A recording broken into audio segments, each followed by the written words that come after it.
Scientist.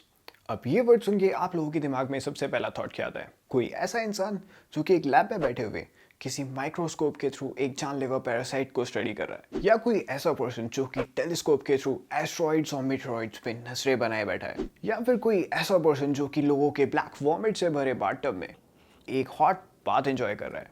Wait, क्या कहा तुमने? एक पर्सन ब्लैक वॉमिट से भरे बाथटब में बाथ एंजॉय कर रहा है? Yes, you heard it right. इस वीडियो में हम देखने वाले हैं the top weirdest and creepiest experiments that scientists have performed on themselves, या कहें the scientists who were their own guinea pigs.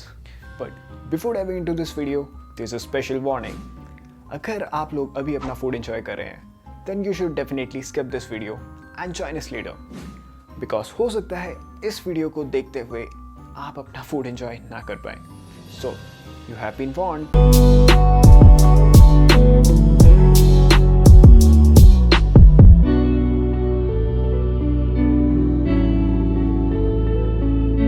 Eight number 5, John Paul Stapp. Second world war के बाद दुनिया में काफ़ी टेक्निकल एडवांसमेंट हुई, स्पेशली इन एयरक्राफ्ट्स। और जैसा कि आज हम देख सकते हैं, now aircrafts are flying faster than the speed of sound and reaching towards space. But जैसा कि कहते हैं, the higher you go the harder you fall. So technical advancement के कारण प्लेन की स्पीड तो फास्ट हो रही थी, लेकिन पायलट के सेफ्टी मेजर्स में एज सच कोई चेंजेस नहीं आ रहे थे, और इसी वजह से पायलट्स की जॉब काफ़ी ज़्यादा रिस्की होती जा रही थी। सो ये पता लगाने के लिए कि आखिर एक पायलट कितनी जी फोर्स सहन कर सकता है और आखिर वो कितनी हाइट और स्पीड होनी चाहिए जिस पर एक पायलट सेफली इजेक्ट कर सके against the blast of wind. So to find this out, an American air force officer sergeant John Paul Stapp experimented on himself. इस एक्सपेरिमेंट में स्टैप ये चाहते थे कि वो रॉकेट्स की मदद से एक स्लेज को एक 2000 फीट के ट्रैक पर दौड़ाएं और उसे सडनली स्टॉप करा दें, जिससे कि वो एक प्लेन क्रैश की नकल उतार सके, और जिसकी हेल्प से वो ये पता लगा सकें कि आखिर एक पायलट कितनी जी फोर्स सहन कर सकता है। सो ऑन 10 दिसंबर 1954 जॉन ने खुद को उस रॉकेट स्लेज से बांध लिया, और जैसे ही एक बार सारे रॉकेट्स इग्नाइट हुए, उन्होंने उस स्लेज पर 40,000 पाउंड्स का प्रेशर लगाया, जिससे कि वो स्लेज सिर्फ 6 सेकंड्स में ही 632 माइल्स या कहें 1018 किलोमीटर पर आवर की स्पीड पर पहुंच गई। और इस स्पीड पर 0.9 सेकंड तक ट्रेवल करने के बाद उस रॉकेट स्लेज को सडनली रोक दिया गया विद इन 1.5 सेकंड्स, जिसकी वजह से उस मूवमेंट पर जॉन को 46.2 जीज का फोर्स एक्सपीरियंस करना पड़ा। और ये फोर्स कितना है, इस बात का अंदाज़ा आप इस चीज़ से लगा सकते हैं कि उस 1.5 सेकंड के लिए जॉन का वेट 3085 केजीज हो गया था। और आसान तरीके से समझें तो ये फोर्स उतना ही है जब एक 200 किलोमीटर पर आवर की स्पीड से भागती हुई गाड़ी सीधा जाके एक कंक्रीट वॉल से टकरा जाए, तो जो फोर्स उस ड्राइवर को महसूस होगी, जॉन पॉल स्टैप को भी उस मोमेंट पे उतनी ही फोर्स महसूस हुई थी। सो इस एक्सपेरिमेंट की वजह से जॉन पॉल स्टैप का काफ़ी लंबा चौड़ा मेडिकल बिल फटा, बिकॉज उनकी आई वेसल्स फट चुकी थी, जिसकी वजह से वो कुछ टाइम के लिए पार्शली ब्लाइंड हो चुके थे। उनकी रिब्स क्रैक हो चुकी थी, रिस्ट फ्रैक्चर हो गई थी, और लिम्स को भी काफ़ी नुकसान हुआ था, मतलब टोटल कबाड़ा हो चुका था। लेकिन मज़े की बात ये थी कि इससे पहले कि वो पूरी तरीके से ठीक हो पाते, उन्होंने अपनी नेक्स्ट राइड की प्लानिंग शुरू कर दी थी कि आखिर वो कितने और रॉकेट्स लगा सकें कि वो 1000 माइल्स पर आवर की स्पीड तक पहुंच सके। लेकिन इस बार यूएस एयरफोर्स ने इंटरवीन किया और इस एक्सपेरिमेंट पे रोक लगा दी, क्योंकि उन्हें भी ये पता था कि ये एक्सपेरिमेंट कितना ज़्यादा खतरनाक होता जा रहा है। बट इस एक्सपेरिमेंट से जॉन ये पता लगाने में कामयाब हो पाए कि a pilot can survive ejecting from an aircraft flying at an 1800 miles per hour at 35,000 feet, और ये भी कि with proper harness a pilot can survive up to 45 Gs। At number 4, Isaac Newton. अब आइजैक न्यूटन को तो आप सब लोग जानते ही होंगे। He discovered gravity and his 3 laws of motion which laid the foundation of today's mechanics. लेकिन Newton को मैकेनिक्स के अलावा ऑप्टिक्स से भी बहुत लगाव था, तो इस वजह से हमें उनके काफ़ी सारे एक्सपेरिमेंट्स ऑप्टिक्स में भी देखने को मिले। वो उन शुरुआती साइंटिस्ट में से थे जिन्होंने ये प्रैक्टिकली डेमोन्स्ट्रेट करके दिखाया कि वाइट लाइट को 7 डिफरेंट कलर्स में स्प्लिट किया जा सकता है। Pretty nice experiment, right? But here comes the other side of Newton's experiment. In 1660s, ये पता लगाने के लिए कि आखिर ह्यूमन माइंड कलर को किस तरीके से समझता है और किस तरीके से physical sensation on eyeballs can show us different colours, तो न्यूटन ने एक लार्ज ब्लंट निडल ली और उसे डायरेक्टली अपनी आईबॉल्स के पीछे इंसर्ट कर दिया।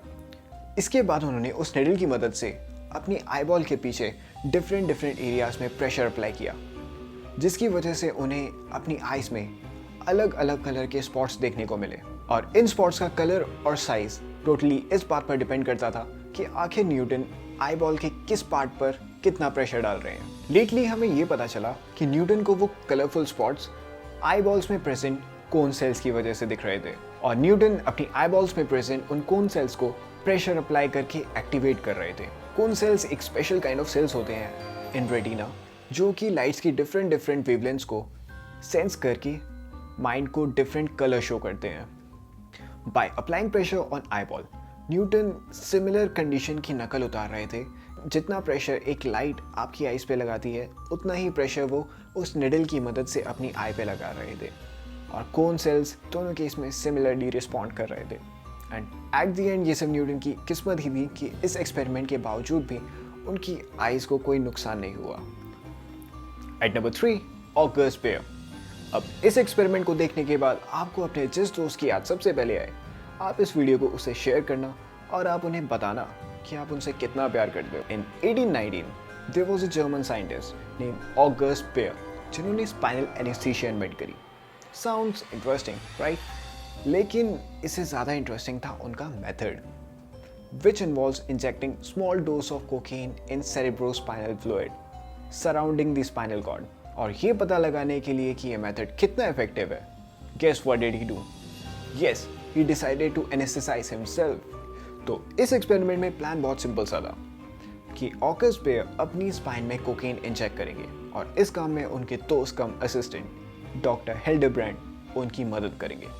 But due to mix up in equipments, August Bier left with a hole in spine, जिसमें से सेरेब्रोस्पाइनल फ्लूइड बह रहा था। इस गड़बड़ के बाद भी पेयर ने इस एक्सपेरिमेंट को नहीं रोका, बल्कि उन्होंने इस एक्सपेरिमेंट को फिर से शुरू किया। लेकिन इस बार ऑगस्ट पेयर और डॉक्टर हिल्डेब्रैंड ने आपस में जगह बदल ली।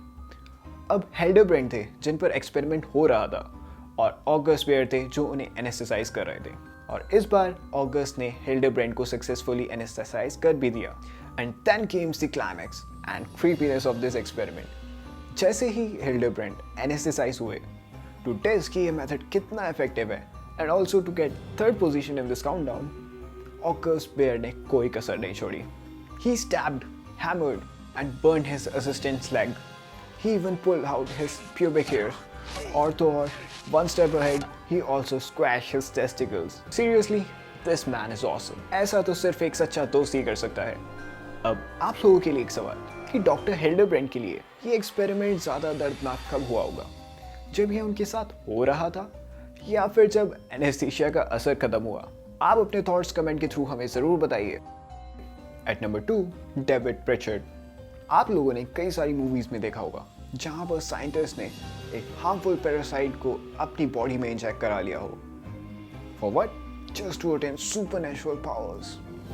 बट रियल वर्ल्ड में भी ऐसे कई सारे साइंटिस्ट हैं जिन्होंने इन हार्मफुल पैरासाइट्स को अपनी बॉडी के अंदर इंजेक्ट कराया, जिससे कि वो ये जान सके कि आखिर इन पैरासाइट से ह्यूमन बॉडीज़ पर क्या असर पड़ता है। उनमें से ही एक थे डेविड प्रिचर्ड, जिन्होंने 50 हुकवर्म्स को अपनी बॉडी के अंदर इंजेक्ट कराया और उन्हें अपने आर्म्स के थ्रू क्रॉल करने दिया। I know it's gross, but ये सब करने के पीछे उनकी एक ऑब्जर्वेशन थी। उनका मानना था कि जिस भी पर्सन में हुकवर्म्स पाए जाते थे, यानी कि जो भी हुकवर्म से इन्फेक्टेड होते थे, वो कभी भी किसी इम्यूनल डिजीज के शिकार नहीं हुए। और इस ऑब्जर्वेशन को बेस बनाकर उन्होंने ये कंक्लूजन दिया कि अगर आप खुद को एनीसिया अमेरिकनस हुकवर्म्स से इन्फेक्ट करा लेंगे तो आपको कभी भी किसी ऑटो इम्यूनल डिजीज से सफ़र नहीं करना पड़ेगा। और उनकी ये ऑब्जर्वेशन काफ़ी हद तक सही भी थी, क्योंकि आगे चल के स्टडीज़ में पाया गया कि अमेरिकनस हुकवर्म्स एक तरह का प्रोटीन सेक्रेट करते हैं कॉल्ड AIP2, यानी कि एंटी इन्फ्लेमेटरी प्रोटीन 2, जो कि आपके इम्यून सिस्टम को ट्रेन करता है to not to inflame tissue in allergies और in asthma attacks. So this protein may be useful in asthma treatments. But 2010 की एक क्लिनिकल स्टडी में ये पाया गया कि AIP2 प्रोटीन की वजह से कोई मेजर इंप्रूवमेंट्स एलर्जीज में देखने को नहीं मिलती। हाँ, बस इससे कुछ हद तक ब्रीदिंग प्रॉब्लम्स में इंप्रूवमेंट जरूर होती है, बट शायद ही कोई ऐसा इंसान होगा जो अपनी एलर्जीज ठीक कराने के लिए मेडिसिन छोड़कर अपने अंदर 50 हुकवर्म्स को इंजेक्ट कराना पसंद करे। At number 1, Stubbins Ffirth. Stubbins Ffirth was an American doctor जो कि अपने एक बहुत ही अलग और घिनौने एक्सपेरिमेंट के लिए जाने जाते हैं। इन 1804 जब स्टर्बेंस फिफर्ड एक 3rd ईयर मेडिकल स्टूडेंट थे, तब उन्होंने येलो फीवर के कॉज और उसके कंटेजियस होने पर रिसर्च करते हुए अपनी जिंदगी दांव पर लगा दी। उससे पहले इन 1793 फिलाडेल्फिया में जब येलो फीवर एक महामारी के रूप में हजारों लोगों की जान ले चुका था, स्टर्बेंस का यह मानना था कि येलो फीवर पेशेंट्स के बॉडी फ्लूइड के थ्रू ट्रांसमिट होता है, स्पेशली पेशेंट्स की ब्लैक वॉमिट के थ्रू। अपने आप को प्रूफ करने के लिए स्टर्बेंस ने काफ़ी सारे एक्सपेरिमेंट्स परफॉर्म किए। अपने एक्सपेरिमेंट के स्टार्टिंग में स्टर्बेंस ने पेशेंट की ब्लैक वॉमिट को डॉग्स एंड कैट्स को पिलाया, बट इससे वो इन्फेक्ट नहीं हुए। फिर उन्होंने उस ब्लैक वॉमिट को डॉग्स और कैट्स में डायरेक्टली इंजेक्ट कर दिया, लेकिन इसके बाद भी दे वोंट गेट इन्फेक्टेड। जब स्टर्बेंस को एनिमल्स पर टेस्ट करके कोई कंक्लूसिव रिजल्ट नहीं मिला, तब उन्होंने खुद पर ही टेस्ट करना शुरू कर दिया। And that's where the things get nasty. अपने ऊपर एक्सपेरिमेंट करते हुए सबसे पहले स्टर्बेंस ने पेशेंट्स की ब्लैक वॉमिट को अपने ओपन कट्स और वुंड्स में डाला। Then as an eye drop उस ब्लैक वॉमिट को अपनी आंखों में पोर कर लिया। अब जब इसके बाद भी वो बीमार नहीं हुए, तो उन्होंने पेशेंट्स की ब्लैक वॉमिट को बॉईल करके उसकी स्टीम इनहेल करना शुरू कर दिया और उसके बाद उस वॉमिट को पीना भी शुरू कर दिया। लेकिन मज़े की बात ये कि सबसे पहले वो उस वॉमिट को बीकर से पिया करते थे, लेकिन आगे चलकर उन्होंने पेशेंट्स के माउथ से ही उसे पीना शुरू कर दिया। और ये भी कहा जाता है कि स्टर्बेंस ने पेशेंट्स की ब्लैक वॉमिट से सोना बाथ भी ली थी, लेकिन इस सब के बावजूद भी वो येलो फीवर से इन्फेक्ट नहीं हुए। तब फाइनली उन्होंने ये कंक्लूजन दिया कि येलो फीवर कंटेजियस नहीं है। इन 1901 में एक US army physician Walter red ने ये प्रूव किया कि असल में येलो फीवर एक वायरस के थ्रू फैलता है, फ्लेवी वायरस। ये ह्यूमन के ब्लड में पाया जाता है और इसे फैलाने का काम करते हैं मॉस्किटोज। जब मॉस्किटो एक इन्फेक्टेड पर्सन को बाइट करके एक हेल्दी पर्सन को बाइट करता है, तब ये वायरस फैलता है। So well done Major Walter, लेकिन हमारे लिए तो इस क्रीपीएस्ट काउंटडाउन के टॉप पर स्टर्बेंस फिफर्ड ही रहेंगे। एंड नाउ एक एक्सपेरिमेंट आप लोगों के लिए। क्यों ना आप इस वीडियो के नीचे जाइए और वहां पर प्रेजेंट लाइक और सब्सक्राइब बटन को प्रेस कीजिए और हमें कमेंट में ये बताइए कि आपके हिसाब से इन एक्सपेरिमेंट्स का करेक्ट ऑर्डर क्या होना चाहिए, और ये भी कि अगर आपको मौका मिले तो आप इन एक्सपेरिमेंट्स को अपने किस दोस्त के ऊपर परफॉर्म करना पसंद करेंगे। And till then